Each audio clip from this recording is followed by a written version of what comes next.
안녕하세요, 뽀뽕맘입니다. 오늘은 제가 정말 오랜만에 육아에 관한 이야기를 좀 해보려고 해요. 그동안은 제가 사실 회사를 다니느라 주 1회 영상을 올리는 것도 조금 벅찼었는데요. 드디어 제가 출산 휴가에 돌입하게 됐습니다. 출산 기간까지 약 이제 한 달 남았는데요. 남은 기간 동안 시간을 좀 내서 임신하면서 알게 됐던 것들, 또 뭐 겪었던 일들, 꿀팁들 같은 거 모아서 함께 공유해 보려고 해요. 그러면 오늘 이번 시간도 좋아요, 구독 꼭 눌러주고 시작해 볼게요.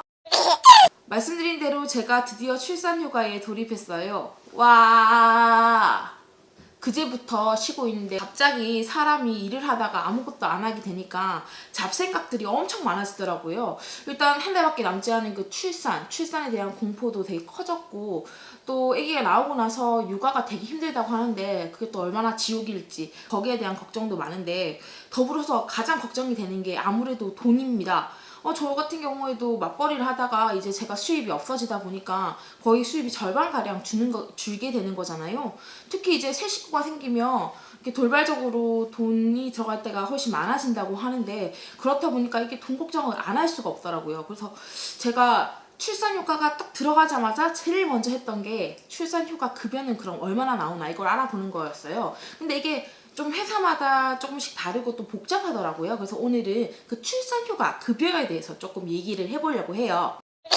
일단 출산휴가 급여가 뭐냐 이걸 좀 찾아보니까요, 우리나라는 법적으로 출산휴가를 강제하고 있어요. 근로기준법 74조에 나와 있는 얘긴데요. 누가 됐든 어떤 회사에 다니든 여성이 출산을 하게 되면 무조건 90일의 휴가를 부여해야 됩니다.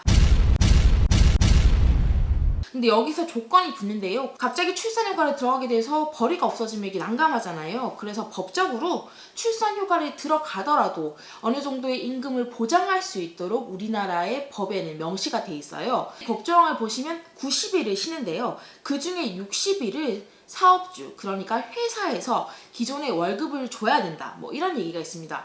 회사가 임산부에게 줘야 하는 급여는 통상임금인데요. 통상임금은 뭐 기본적으로 기본급만 해당되는 거죠. 회사마다 조금씩 다르긴 한데 통상임금을 지급하게 돼 있습니다. 이거는 법적으로 모두 보장되는 거기 때문에요. 뭐 몇 개월 일을 했냐 안 했냐 이런 게 상관없는 거고요. 무조건 회사가 법적으로 60일, 그러니까 2달치 월급을 임산부에게 줘야 된다는 뜻입니다. 그런데 이렇게 되면 회사 입장에서는 부담이 되게 커질 수밖에 없겠죠. 갑자기 출산휴가를 간다고 했는데 사람을 뽑았는데 일은 안 하는데 돈을 줘야 된다. 이렇게 되면은 당연히 여성을 잘 안 뽑으려고 하겠죠. 그래서 우리나라에서는 이를 좀 뒷받침하는 제도를 가지고 있습니다. 4대 보험이 되는 직장에 가시면 고용보험이라는 걸 들 텐데요. 그 고용보험에서 일정한 금액만큼을 회사한테 뒷받침하는 제도가 있습니다. 이것도 기업마다 조금씩 다른데요. 대기업의 경우에는 그 60일치를 전부 다 회사에서 지급하고요. 우선 지원 대상 기업이라고 있는데요. 일반적으로 중소기업이라고 보시면 되는데요. 이런 기업 같은 경우에는 회사가 조금, 그리고 국가가 조금 이렇게 보존을 해서 60일간의 임금을 주게 돼 있습니다.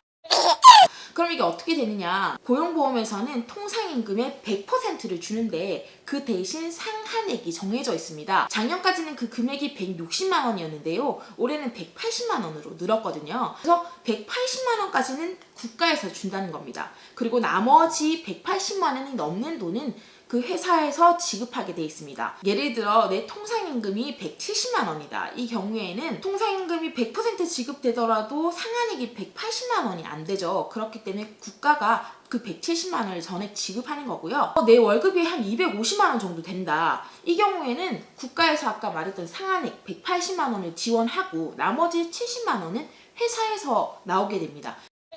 아무튼 이렇게 60일에 대한 임금, 그러니까 2달치 월급은 회사나 뭐 회사 혹은 국가에서 이렇게 보존해 주는데요. 그럼 나머지 30일은 어떻게 되느냐? 이 30일에 대한 것도 법적으로 좀 주게 돼 있습니다. 이게 고용보험법에 나와 있는 건데요. 국가에서 정해놓은 180만 원까지는 국가에서 지급을 한다, 이렇게 돼 있습니다.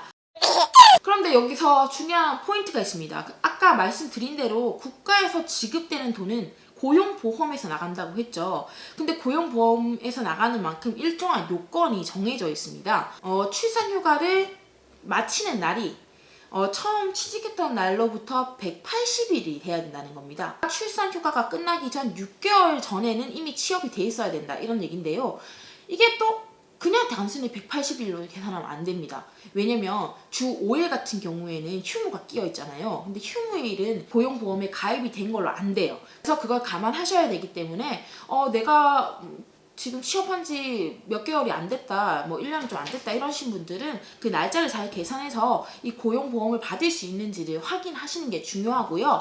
만약에 고용보험에 해당이 안 된다, 그러면 회사에서 당연히 60일분은 지급을 하는 거고, 아까 말씀드린 국가에서 지급하는 30일분은 못 받는 겁니다. 그렇다면 출산휴가 급여는 그냥 자동으로 나오냐? 이것도 아닙니다. 일단 대기업의 경우에는 2개월을 회사에서 주니까 신경을 안 써도 되고요. 우선 지원 대상 기업, 그러니까 중소기업을 기준으로 좀 말씀드리자면 출산휴가가 시작되고 한 달 뒤부터 신청을 할 수 있습니다. 어디서 신청을 하느냐? 그냥 고용센터 가셔도 되고요. 아니면 인터넷으로도 가능합니다. 센터에 직접 가실 때는 서류를 챙겨 가셔야 됩니다. 직접 가실 분들은 고용센터에 직접 전화를 해서 필요한 서류가 무엇인지 확인하고 회사에 떼가면 될 것 같고요. 요즘에는 보통 다 일반적으로 인터넷으로 신청하잖아요. 공인인증서만 있으면 고용보험 그 홈페이지를 통해서 신청이 가능한데요. 이 경우에는 회사가 미리 그 자료들을 고용센터 측으로 넘겨놔야 됩니다. 만약에 이걸 담당하시는 분이 없으면 회사 측에 연락을 해서 그 PDF 파일을 가지고 다시 또 메일로 보내고 이렇게 할 수 있다고 하니까요. 미리 알아보시고 어떤 자료가 필요한지 또 어떻게 해야 되는지를 회사별로 체크하시면 될 것 같아요.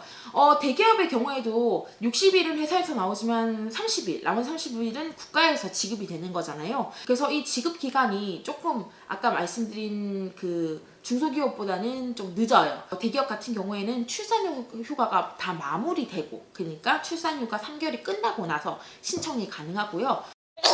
이제 출산휴가가 시작된 지 3일밖에 안 돼서 저는 아직 신청을 해보진 않았는데요. 다음에 제가 인터넷으로 신청할 때 꼭 같이 해볼 수 있도록 실전편을 준비해서 올게요. 오늘 이야기가 유용했다면 좋아요와 구독을 꼭 눌러주세요. 그럼 저는 또 다음 시간에 육아 그리고 임신에 관한 얘기로 돌아올게요.